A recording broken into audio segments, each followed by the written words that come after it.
គណៈកម្មាធិការប្រសិទ្ធភាពថៃបានផ្ដល់អនុសាសន៍ជាឯកច្ឆន្ទឲ្យលុបចោលអនុសារណៈនៃការយោគយល់គ្នាឆ្នាំ2000ខណៈដែលរបាយការណ៍នេះត្រូវបានរំពឹងថានឹងត្រូវដាក់ជូនប្រសិទ្ធភាពនៅក្នុងខែមេសាលោកនប់ផាដុនអ៊ីណាសមាជិកប្រសិទ្ធភាពនិងជាប្រធានគណៈកម្មាធិការវិសាមញ្ញរបស់ប្រសិទ្ធភាពដែលបានសិក្សាអំពីគុណសម្បត្តិនិងគុណវិបត្តិនៃការលុបចោលអនុសារណៈនៃការយោគយល់គ្នាឆ្នាំ2000និង2001បានប្រកាសពីលទ្ធផលនៃការរកឃើញរបស់គណៈកម្មាធិការដោយបញ្ជាក់ថាអង្គប្រជុំបានយល់ព្រមជាឯកច្ឆន្ទថាអនុសារណៈឆ្នាំ2000គួរតែត្រូវបានលុបចោលបន្ទាប់ពីបានផ្ដល់អនុសាសន៍ឲ្យលុបចោលអនុសារណៈឆ្នាំ2001កាលពីខែធ្នូឆ្នាំ2025កន្លងទៅ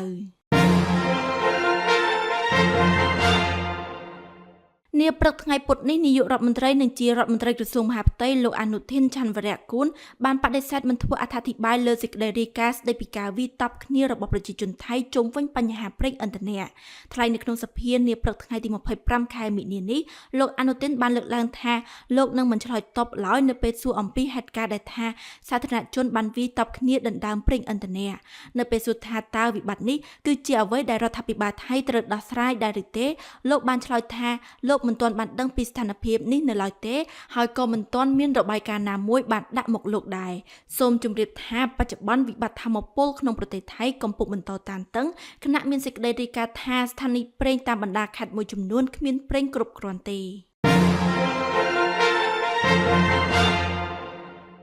ប្រធានាធិបតីសហរដ្ឋអាមេរិកលោកដូណាល់ត្រាំបានថ្លែងកាលពីថ្ងៃអង្គារថាលោកបានផ្ញើផែនការសន្តិភាពមួយទៅកាន់ប្រទេសអ៊ីរ៉ង់ដោយបានសម្ដែងនូវសតិធិនិយមអំពីការបញ្ចប់សង្គ្រាមដែលបានអូសបន្លាយជិត1ខែ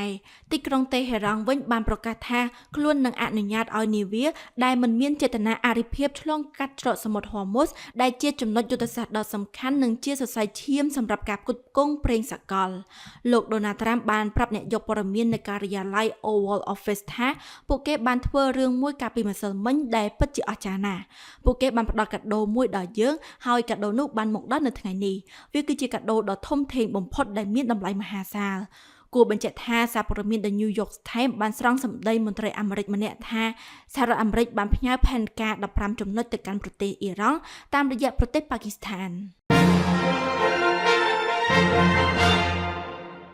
តម្លៃប្រេងឆៅប្រភេទ Brent ដែលជាសន្ទុះវាស់វែងទីផ្សារប្រេងសកលបានធ្លាក់ចុះជិត 6% នៅថ្ងៃពុធទី25ខែមិនិនានេះបន្ទាប់ពីប្រធានាធិបតីសហរដ្ឋអាមេរិកលោកដូណាល់ត្រាំបានបញ្ជូនផែនការសន្តិភាពទៅកាន់ប្រទេសអ៊ីរ៉ង់នៅវេលាព្រឹកនេះតម្លៃប្រេងឆៅ Brent 1បារ៉ែលបានធ្លាក់ចុះ 5.97% មកត្រឹម $98.30 ចំណែកឯតម្លៃប្រេងឆៅគោលរបស់សហរដ្ឋអាមេរិកបានធ្លាក់ចុះ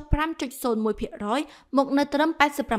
$87.72 គួរជម្រាបជូនថាចាប់តាំងពីសហរដ្ឋអាមេរិកនិងអ៊ីស្រាអែលបានបើកការវាយប្រហារលើប្រទេសអ៊ីរ៉ង់កាលពីថ្ងៃទី28ខែកុម្ភៈមកតម្លៃប្រេងសកលធ្លាប់បានហក់ឡើងដល់តម្លៃខ្ពស់បំផុតគឺជាង$115ក្នុង1បារ៉ែលក្រសួងអប់រំរបស់ប្រទេសកូរ៉េខាងត្បូងកាលពីថ្ងៃទី24ខែមិនិនាបានថ្កោលទោសចំពោះការអនុម័តរបស់គណៈកម្មការរដ្ឋាភិបាលជប៉ុនលើសៀវភៅសិក្សាកម្រិតវិទ្យាល័យដែលទីក្រុងសេអ៊ូលយល់ថាជាការបំភ្លៃប្រវត្តិសាស្ត្រក្រសួងអប់រំកូរ៉េខាងត្បូងបានលើកឡើងនៅក្នុងសេចក្តីថ្លែងការណ៍មួយថាក្រសួងអប់រំនៃសាធារណរដ្ឋកូរ៉េសូមសម្ដែងនូវការសោកស្ដាយយ៉ាងខ្លាំងចំពោះការសម្រេចចិត្តរបស់ក្រសួងអប់រំវប្បធម៌កីឡាវិទ្យាសាស្ត្រនិងបច្ចេកវិទ្យារបស់ជប៉ុនដែលបានអនុម័តសៀវភៅសិក្សាស្តីពីការទាមទារអធិបតេយ្យភាពលើកោះដុកឌូនិងបំភ្លៃប្រវត្តិសាស្ត្រដោយផ្អែកលើទស្សនៈប្រវត្តិសាស្ត្របែបអាត្មានិយមរបស់ជប៉ុនទន្ទឹមនឹងនេះក្រសួងការបរទេសកូរ៉េខាងត្បូងក៏បានកោះហៅលោក Hirotaka Matsuo អនុប្រធានបេសកកម្មនៃស្ថានទូតជប៉ុនប្រចាំទីក្រុងសេអ៊ូលដើម្បីដាក់ពាក្យបណ្ដឹងតវ៉ាជាផ្លូវការដែរ